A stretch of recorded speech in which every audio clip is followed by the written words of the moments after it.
এই যে শোনো শোনো, কে তুমি এরকম মুখ ঢাকিয়ে যাচ্ছ কেন? আমি কালমুখী, আমার মুখ দেখলে মানুষের ক্ষতি হবে, তাই আমি মুখ ঢাকিয়ে যাচ্ছি। ওসব ফালতু কথা রাখো, মুখটা দেখাও দেখি। না না, তোমারও কিন্তু অমঙ্গল হবে। আচ্ছা হোক আমার অমঙ্গল, মুখটা দেখাও। দেখবে, এই দেখো। সরো। সরি দেখো, সরি, আমি বুঝতে পারি না, আমি নতুন শিখছি তো। ঠিক আছে ভাই।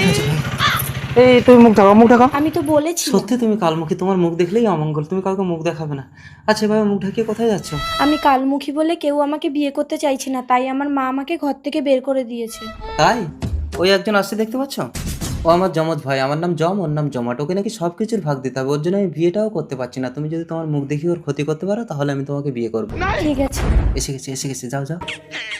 জমাট আমাকে পছন্দ তোমার? দেখো, জমের পছন্দ মানে জমাটেরও পছন্দ, ওই একটাতেই জমজমাট। এবার আমাকে বিয়ে করো।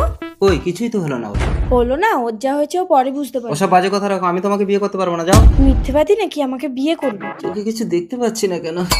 এ কি, মেয়েটাকে দেখার পর চোখ ঝাপসা হতে হতে চোখে আর কিছু দেখতে পাচ্ছি না কেন? জম। মেয়েটার মুখ দেখে জমার তো সত্যি সত্যি অন্ধ হয়ে গেছে। না, মেয়েটাকে বিয়ের কথা দিয়েছে, আমাকে বিয়ে করতেই হবে। আন্টি, হ্যাঁ কে? আমি জম। কি হয়েছে? আপনার মেয়ের মুখ দেখে আমার জমজ ভাই জমাট অন্ধ হয়ে গেছে। এই কালমুখী, হ্যাঁ মা। এই তোকে না বলেছি রাস্তায় কাউকে মুখ দেখাতে না?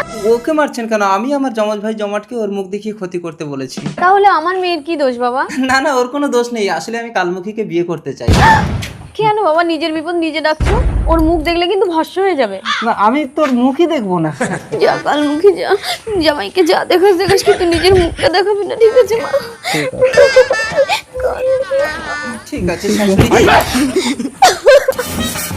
যা কালমুখী, জমজমাটকে বিয়ে করেছিস তো, এবার দুই ভাইয়ের ঘর করতে হবে দেখবি। তবে রে, বেশি কথা বল। আমি কথা বলতে পারছি কি? একটু কথা বলতে পারছি না। কালমুখী চলো।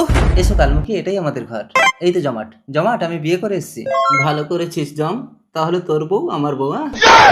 না না, তুই সবকিছু নিয়ে নে, তবু আমি বউর ভাগ দেবো না। কেন দিবি না? বাবা মরার সময় বলে গেছে এ বাড়ির সবকিছু আমরা দুজন সমান সমান নেই। তুমি ওই খানাকে ধরা দেবে না। ঠিক আছে। চলো।